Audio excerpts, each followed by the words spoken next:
Hello everyone, welcome back to the channel. In today's discussion, we'll delve into the process of crediting music on YouTube. Let's dive right in. You might have come across various YouTube videos suggesting that providing copyright credit to music or videos on YouTube is a straightforward process. They often mention copying and pasting this specific information, and within a few hours, as a result, music credits will be displayed below the video, like this.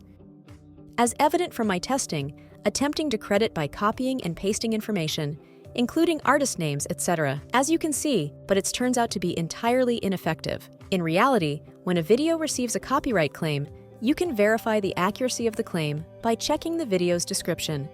The necessary copyright information is typically provided there. If your intention is to genuinely provide credit, consider adopting a more reliable approach. For instance, linking directly to the original video, if available, can be a more authentic and effective way to acknowledge and credit the content creators. To get those small music credits at the bottom, revealing the name and artist, you need a copyright strike. That's the scoop, folks. I hope this video helps you out. Please do consider subscribing to my channel. Also give a like, and I'll see you on the next one.